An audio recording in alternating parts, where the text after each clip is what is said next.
ఇంకేమున్నాయి ఇక్కడ ఒక హనీ ట్రాప్ ఒకటి గమ్మత్తున్నది ఇది.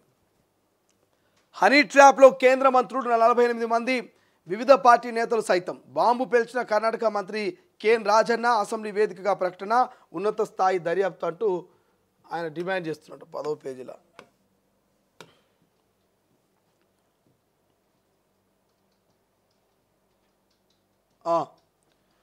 40 మంది వివిధ పార్టీల నేతలు సైతం. కర్ణాటక మంత్రి రాజన్న, 48 మంది రాజకీయ నాయకులు హనీ ట్రాప్లో చిక్కున్నారు. వారిలో కేంద్ర మంత్రులు సైతం ఉన్నారంటూ కర్ణాటక మంత్రి కేన్ రాజన్న బాంబు పేల్చారు. మంత్రి రాజన్న ఏకంగా అసెంబ్లీలోని వ్యాఖ్యలు చేయడం రాజకీయ వర్గాల్లో కలకలం సృష్టించింది. హనీ ట్రాప్లో చిక్కుకున్న నాయకులు ఏ ఒక్క పార్టీకి చెందిన వారు కాదని అన్ని పార్టీల వాళ్ళు ఉన్నట్టు పేర్కొన్నారు. ఈ అంశంలో ఉన్నత స్థాయి దర్యాప్తు చేయాలంటూ ఆయన డిమాండ్ చేశారు. ఇక తుమ్కూరుకు చెందిన 2 శక్తివంతమైన మంత్రులు హనీ ట్రాప్లో చిక్కున్నట్లు నివేదికలు ఉన్నాయి. తుమ్కూరుకు చెందిన మంత్రుల్లో ఒకరిని నేనే, మరొకరు డాక్టర్ పరమేశ్వర. మా ఇద్దరికి సంబంధించిన అనేక కథలు బయటికి వస్తున్నాయి. వాటికి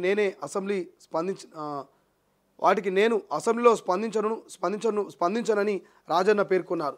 ఈ హనీ ట్రాప్ అంశంపై హోంమంత్రికి లిఖితపూర్వకంగా ఫిర్యాదు చేస్తానని, దానిపై పూర్తిస్థాయి విచారణ చేయాలంటూ డిమాండ్ చేశారు. హనీ ట్రాప్ వెనుక ఎవరున్నారు, దీన్ని నడిపిస్తున్నది ఎవరు అనే విషయాల్ని బయటికి రావాలంటూ, అవన్నీ ప్రజలకు తెలియనంటూ రాజన్న డిమాండ్ చేశారు. ఇక రాజన్న కుమారుడు ఎమ్మెల్సీ రాజేంద్ర సైతం ఈ అంశాన్ని ప్రస్తావించారు. 6 నెలలుగా రాజకీయ నాయకులను హనీ ట్రాప్ చేసే ప్రయత్నాలు కొనసాగుతున్నాయన్నారు. ఇప్పటికే అంశంపై విచారణ జరగాలంటూ కేబినెట్ మినిస్టర్ చెప్పారు. ఇక హోంమంత్రి కూడా సానుకూలంగా స్పందించి దర్యాప్తు చేస్తానని తాను భావిస్తున్నట్టుగా రాజేంద్ర పేర్కొన్నారు. సో ఇది హనీ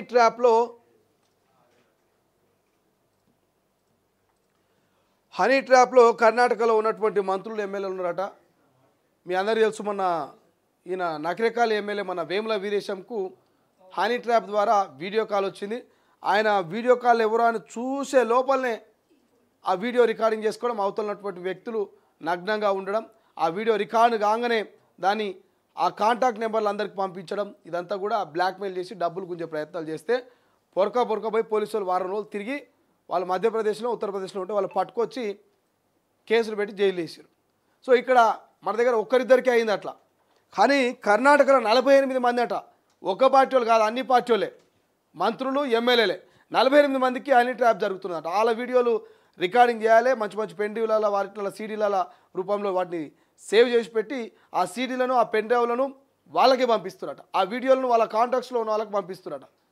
నిండు సభలో ఓ మంత్రి అసెంబ్లీ వేదికగా చెప్తా ఉన్నాడు, దయచేసి కేంద్ర ప్రభుత్వం రాష్ట్ర ప్రభుత్వాలు చొరవ తీసుకొని ఈ హనీ ట్రాప్ పాల్పడుతున్న వాళ్ళ మీద యాక్షన్ తీసుకోండి, మమ్మల్ని కాపాడండి అని చెప్పేసి వాళ్ళు అసెంబ్లీలో చెప్తా ఉన్నారు. 48 మంది ప్రజాప్రతినిధుల ఫోన్లకు హనీ ట్రాప్ అంటే మామూలు ముచ్చట్నా? వాళ్ళ న్యూడ్ వీడియోస్ వాళ్ళు రికార్డింగ్ చేసి పెట్టుకున్నట్టే మామూలు ముచ్చట్నా? సో కర్ణాటకలో మరి 48 మంది కథ అంటే రేపు మరి మన తాన కూడా ఏమైనా ఫోకస్ పెడతారో ఏందో. మొన్ననే వేముల వీరేశం కాల్ చేసి ఇంకొక 2-3 కాల్ చేసిరట. సో దయచేసి జాగ్రత్తగా ఉండాలి. హనీ ట్రాప్లో పడితే మాత్రం జీవితాలు ఆగమవుతాయి. అవతలోడు సామెత ఉంటుంది, నిజం నిద్రలేసే లోపలనే అబద్ధం చెప్పులు వేసుకొని ఊరంతా తిరిగి వస్తుందట. అప్పటికి నిజం ఇక నిద్ర లేవదట. సో ఇట్లా హనీ ట్రాప్కు పాల్పడ్డ వాళ్ళ వీడియోలు ఉంటాయి కదా, ఈ వీడియోలు అబద్ధం లేక మొత్తం ఊరంతా తిరిగి వచ్చేసరికల్లా ఇక నిజం చెప్తాడు, అరే నాయన నేను ఏ వీడియోలకు నేను పాల్పడలే, ఏ వీడియోలు నేను చూడలేదు, ఇది హనీ ట్రాప్ అని ఎమ్మెల్యే చెప్పే లోపలనే చక్కర్లు కొడుతుంది. సో ఇజ్జత్ పోయేటువంటి అవకాశం ఉంటుంది. కాబట్టి హనీ ట్రాప్లోనే కేంద్ర మంత్రులు కూడా ఉన్నట. మరి 40 మంది వ్యవహారంలో ఏం చేస్తుంది హనీ ట్రాప్? దొంగల్ని ఎప్పుడు పట్టుకుంటారో చూడాల్సిన అవసరం ఉన్నది. స్వేచ్ఛలో చూస్తే ఇక స్వేచ్ఛల